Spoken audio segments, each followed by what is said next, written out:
And you weren't saying like, I'm going to stop scrolling. Like, that's not what I heard you say. Like, my goal is to quit this scrolling, right? You were just clear, like you didn't like your outcomes. So you went back. Here's my analogy. Are you ready? You Michael J. Foxed it. Love it.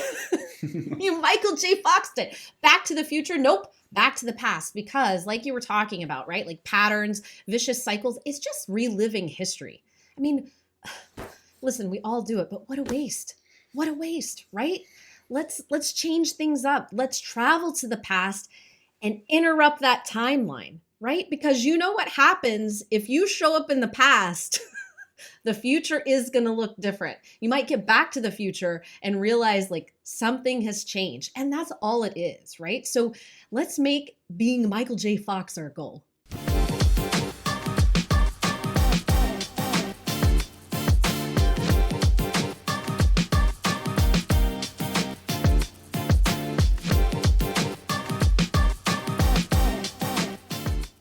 Adam, today I am going to share with you a little secret I have. Are you ready? I'm ready. It's pretty spicy. I think some people might not like it, but the honest to God's truth is, here it is.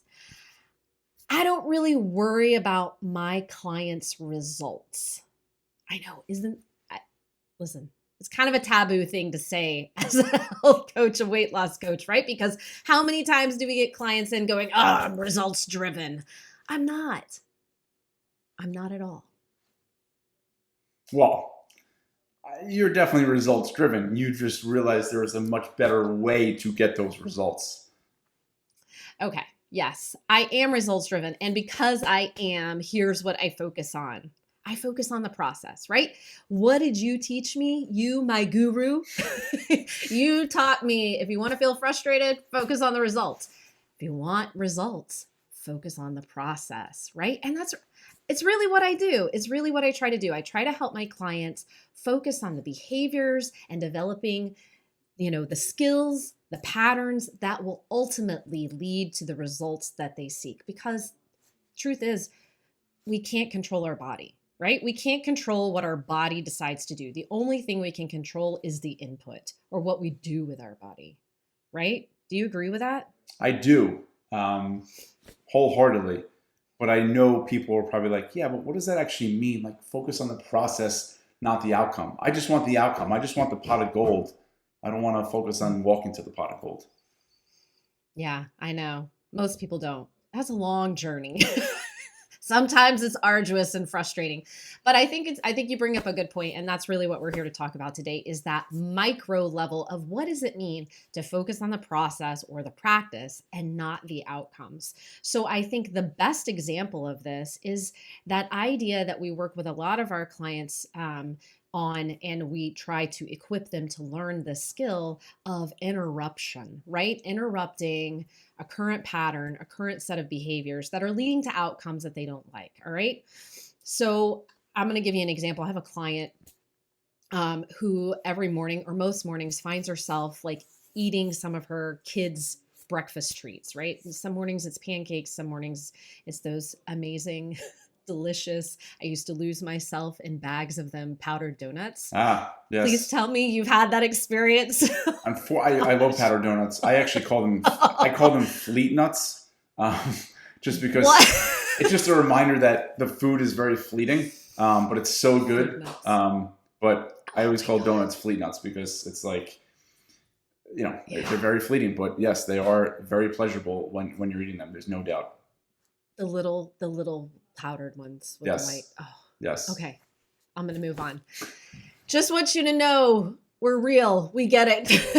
Yes. We so get it. So anyway, she's got this habit, right? And it's just so automatic. It's so automatic. So, for a long time, she would get really frustrated. She's like, I can't stop eating this stuff. I can't stop eating this stuff. And I'm like, listen, you're focusing on the wrong thing. Right now, your goal is set at don't eat the kids' food, right?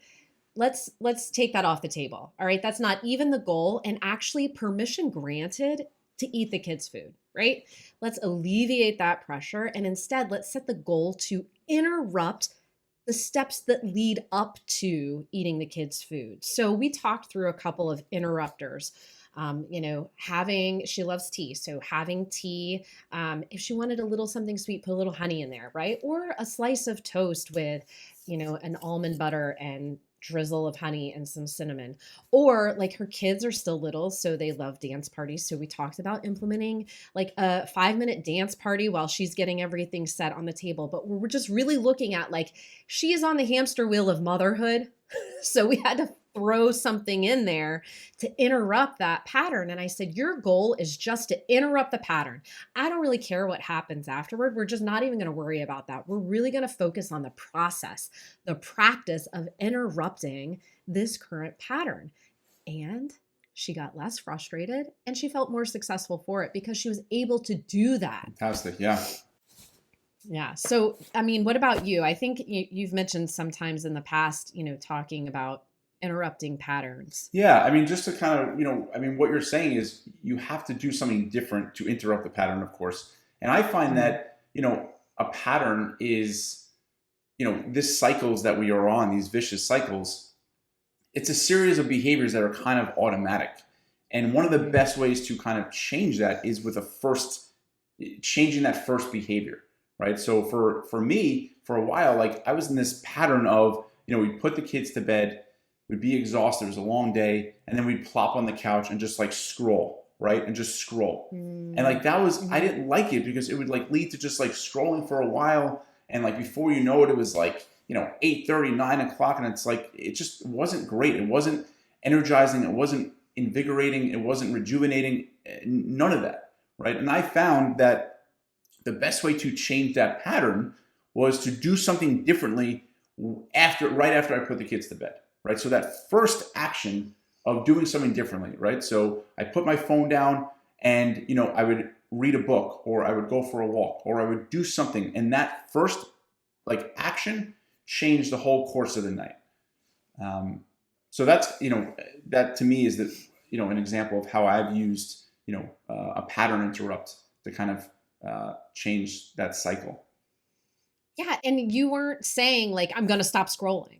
Like, that's not what I heard you say. Like, my goal is to quit this scrolling, right? You were just clear, like you didn't like your outcomes. So you went back. Here's my analogy. Are you ready? You Michael J. Foxed it. Love it. You Michael J. Foxed it. Back to the future. Nope. Back to the past. Because like you were talking about, right? Like patterns, vicious cycles. It's just reliving history. I mean, listen, we all do it, but what a waste. What a waste, right? Let's change things up. Let's travel to the past and interrupt that timeline, right? Because you know what happens if you show up in the past, the future is going to look different. You might get back to the future and realize like something has changed, and that's all it is, right? So let's make being Michael J. Fox our goal. That's my way of thinking of it. I like it. And I think it's important to understand also the point or the purpose of these patterns is our brain's job, or one of the jobs, is to, conserve as much energy as possible, right? And like that's the whole idea. That's why inertia is so powerful and can work against us in such a negative way, because it's just our brain wants to do the easiest thing of all, which is either do nothing or just do what it's always done. Yes. So being aware of that is powerful. And of course, taking a different first action is really key. Yeah, absolutely. Well, I think we've covered it. I mean, I think we've given a lot to think about here. Short and sweet, to the point. Shift your goal to interrupting the simulation, the pattern that the brain has you in. Don't worry about the outcomes. Don't worry. It's going to change if you interrupt it. Do you want to do a quick deep dive of different examples of pattern interrupts we can do, or? I mean, sure. Do you want to go first? Or sure. I can have. I'm going to we'll go off the top of our heads of like things that I think challenge our clients, and I know certainly challenge me. Okay. So it's at the end of the long day and I'm watching TV and, I want to eat something, right? So the outcome that I'm trying to avoid is eating something. But I think a good pattern interrupt would be, either using one of those stress things I have near my couch, right? So that interrupts, like I'm just doing something differently. Brushing my teeth, using mouthwash. That's a big one. or having tea, which I've been, experimenting with. All right, cool. Mine, I've already admitted it's the foam roller. That's a big one for me. And step back even before that, Adam. And when I finally started overcoming my chocolate habit, I mean, it was serious. It was like deeply ingrained. I got to thinking about how many bags of Ghirardelli bittersweet chocolate chips I used to go through. It's so bad. But you know what? One of the I say it was easy, simplest changes I did in my pattern. I quit sitting on the couch to watch TV at night and I sat on the floor. Not super comfortable, right? But I even just shifted where I was sitting and my place in space, and that helped. Or I would like sit on the floor with a glass of water, right? So something as simple as that.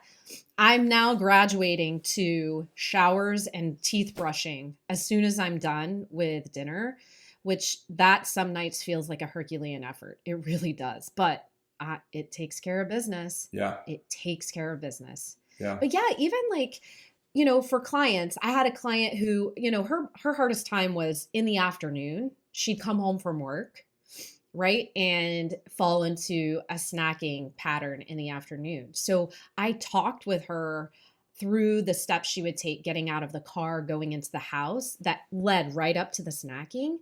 And something as simple as, okay, you put your bag on the floor, you put your keys on the counter, go upstairs. Don't go in the kitchen, go upstairs, change your clothes, and it kind of grew from there. But just like literally shifting the route in which you take to the habit. Yeah. So any other ideas? I talk about that with clients too. I'm like, all right, let's talk it through. You get home, like, because the afternoon or right as soon as you get home is a challenging time. It's like, let's go through exactly what happens. You close the door, you come home, you take your jacket off, you put your keys. Like, what are a few things we can change right when you get home? And as we mentioned, like those little changes can impact how the entire evening or that next hour goes. Because we're just running the loop, right? We're just repeating history. Right. So just change one thing. Think about Show up. Yes. Think about where you can interject and break that chain, break that inertia, break that pattern. And all it takes is that one first, doing something differently. Yeah. Yeah. And then once you realize you can do that part, you've got the self-confidence to do that part again. And that eventually ripples out to changed outcomes, right? So like, again, don't stress too much that it doesn't change right away. It may not. Permission to do whatever you want after you've interrupted. But don't worry about the outcomes. They will change. Right. And the only way they change, to your point, to the whole point of this, is focus on those initial actions, and then, they will inevitably change. And as you put it, what do we want all of us to do? We want to Michael J. Fox it? Yeah. All right. Cool. I love it. Carry on the legend. Love it.